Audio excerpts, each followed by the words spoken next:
wadooyinka magaalada muqdisho ku arkaysa dhammaantood waxay u dabaaldegayaan guushii weyneed ee xalay uu gaaray madaxweynaha Soomaaliya Maxamed Cabdullaahi Maxamed Farmaajo.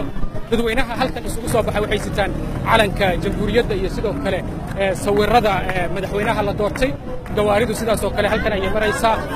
waxa ku jirta dadka dabaaldegaya xataa ciidan iyo askar.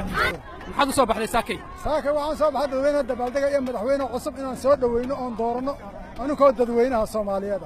madaxweynayaashii hore ee la dooran jiray muxuu uga duwan yahay madaxweynahan cusub? wuxuu uga duwan yahay farxad oo dadka dhalinyarada iyo odayaalka inta farxad ay geliyeen.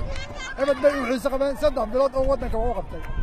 waa la riday asigoo nabadoon kale oo aan ahayn madaxweyne wuxuu madaxweyne oo 3 bilood wadanka uu aad maqlaysaan ma aha dagaal xamar ka socda sidii hore looga bartay. waa ciidamo ka tirsan kuwa militariga oo gawaarida dagaalka wato oo waliba rasaas waaweyn cirka u ridaya. dabaaldegyada ayayna ka mid tahay tan iyo xalay magaalada muqdisho ka soo Ibrahim Maxamed Aadan BBC.